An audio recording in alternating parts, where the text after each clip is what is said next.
what's actually happening. But feelings go up and down. They change with your mood. Metrics don't shift based on emotion. They show what's real. Progress requires tracking instead of guessing. Guessing leaves you confused. Tracking gives you clarity. If you want better health, you need to measure something specific. Strength levels, endurance, body composition, or how consistent you are with habits.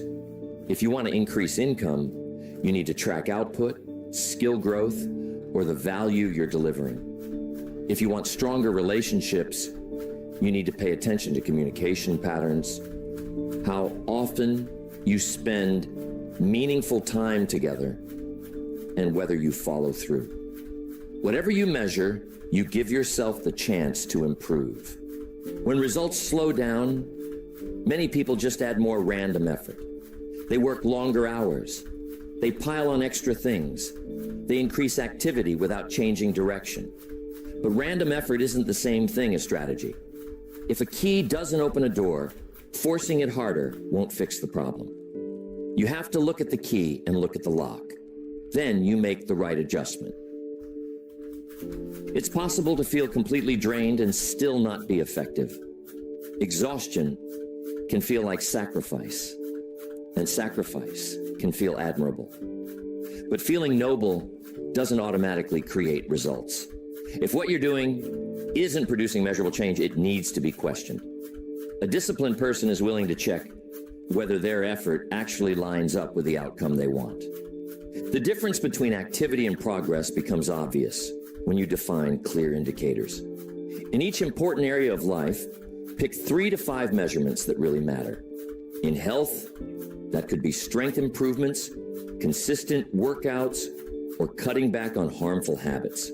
In finances, it could be savings rate, income growth, or paying down debt. In skill development, it might be hitting performance benchmarks or demonstrating real competence. In relationships, it could be quality time, resolving conflict well, or being dependable. Once you know what matters, review those indicators every week instead of waiting for your emotions to tell you something is wrong. Don't wait until you're frustrated. Don't wait for a crisis to get your attention. Weekly evaluation catches small problems before they turn into big ones. It shortens the gap between mistake and correction. It keeps minor inefficiencies from growing into major setbacks. Comfort can easily hide stagnation. If your routine feels familiar and manageable, it's tempting to assume it's effective. But effectiveness has to show up in the numbers. If your key indicators aren't improving, something needs to shift. That shift might be your method. It might be your intensity. It might be your focus. But it has to be intentional, not just emotional. Progress usually isn't dramatic day to day, but it becomes obvious over time. Small improvements add up. Tiny refinements compound. A 1% improvement repeated consistently turns into something significant. That only happens when effort is directed thoughtfully instead of randomly. When you clearly separate activity from advancement, your time starts to carry more weight. You stop filling your schedule just to feel productive. You stop confusing motion with mastery. You start asking, what actually creates leverage? And you focus your energy there. Leverage is what multiplies results. It's the action that affects several outcomes at once. It's the habit that improves multiple areas of your life. It's the skill that increases your value in different situations. Once you find those leverage points, progress speeds up without you having to stay in constant motion. That kind of clarity lowers anxiety. When you know what you're measuring and how you're evaluating it, there's less uncertainty. You're not guessing whether you're improving. You can see it. The numbers back it up. Your performance shows it. Your relationships reflect it.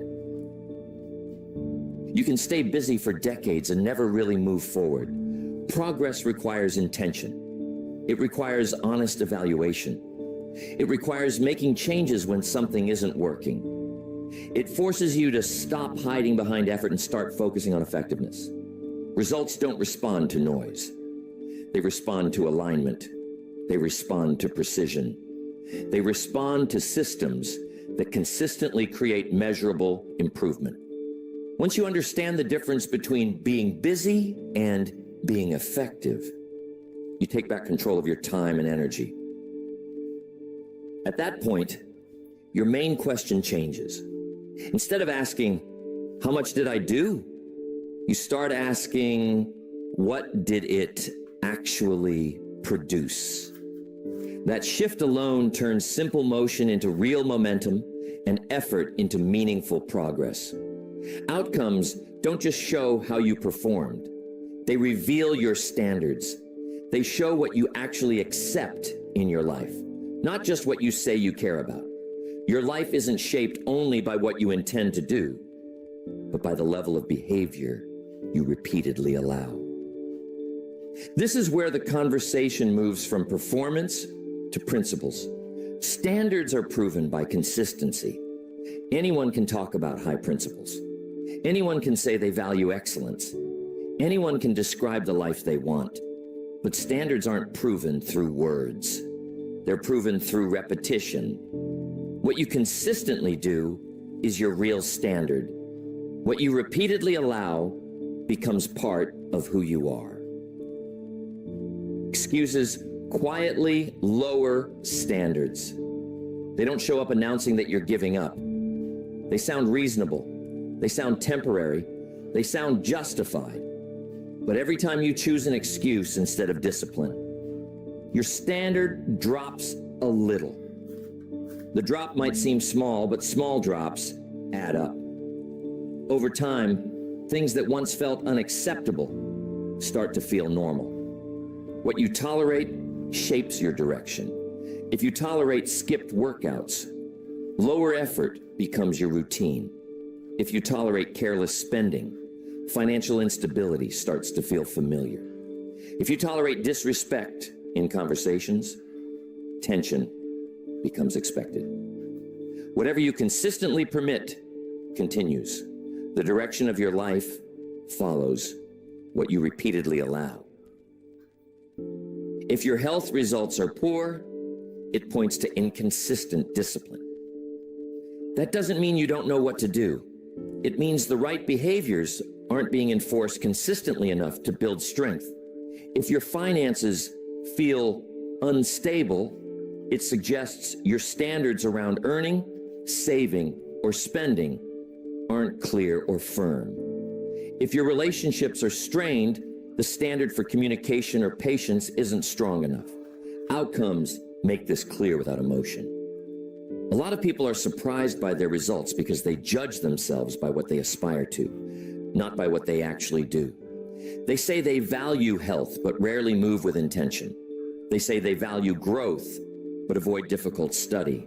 They say they value stability, but make impulsive decisions. Results don't measure what you hope for. They measure what you enforce. Your life reflects what you repeatedly permit. If you allow distraction, distraction spreads. If you allow inconsistency, that becomes your rhythm. If you accept mediocrity in small areas, it eventually shows up in larger ones. The reflection shows patterns, not promises. Standards aren't built on mood. They're built on non-negotiable actions. When you decide certain behaviors will happen, regardless of how you feel, you raise the baseline of your life. You remove the daily debate. You stop negotiating with yourself. The behavior becomes automatic because the standard is firm. There's a clear difference between a preference and a standard. A preference says, I'd like to. A standard says, I will. A preference fades when you're tired. A standard holds. A preference depends on convenience. A standard pushes through inconvenience. Your results show whether you're living by preference or by principle. Small acts of neglect add up to visible consequences. You don't notice the first compromise. You barely notice the second.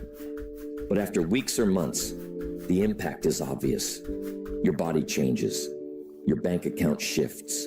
Your skills stall. Your relationship loses warmth. What seems small becomes impossible to ignore. The result is simply the summary of the exceptions you allowed. Raising your standards doesn't mean changing everything overnight. It means enforcing what matters.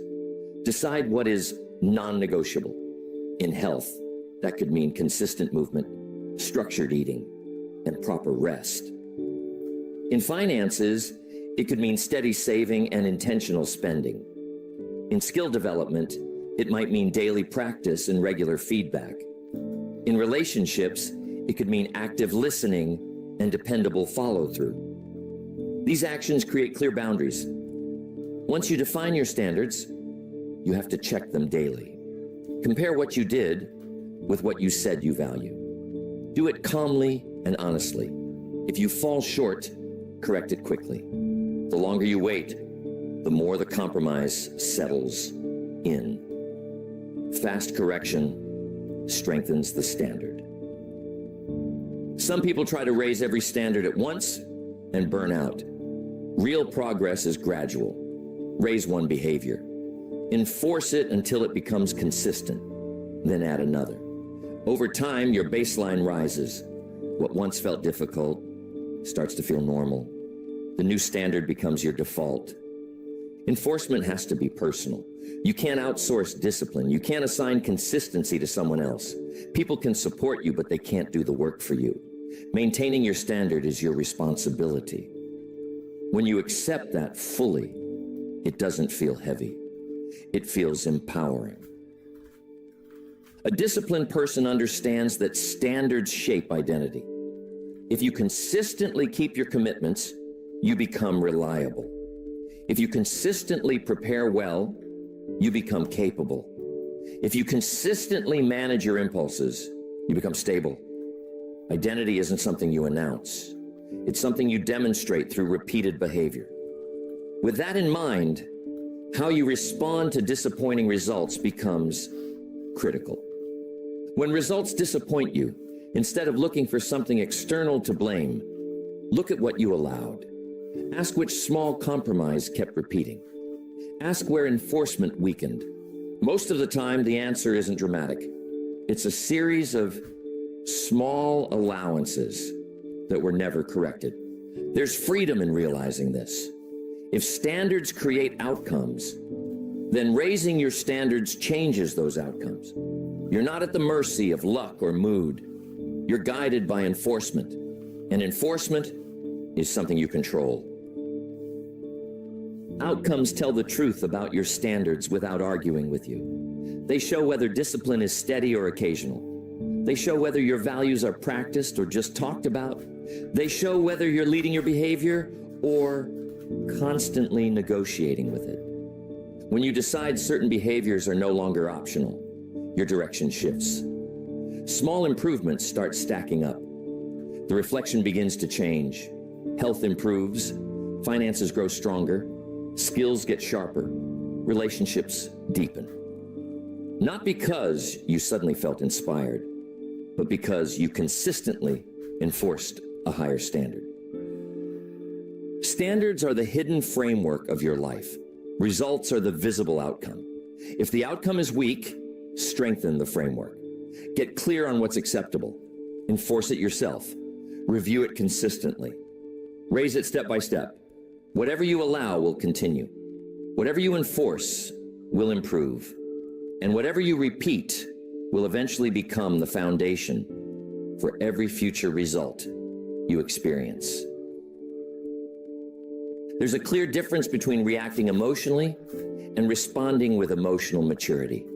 When results come in, especially when they're disappointing, the first instinct is usually self-protection. The mind rushes to defend your identity. It searches for explanations that make the outcome hurt less.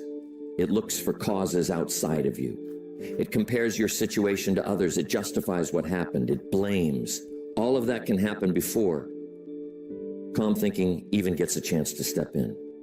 To move forward, That instinct has to be recognized and redirected. Blaming other people slows down growth. When you hand responsibility to someone else, you delay improvement. If the outcome is their fault, then the fix must also belong to them. And if the solution depends on someone else, your progress becomes conditional.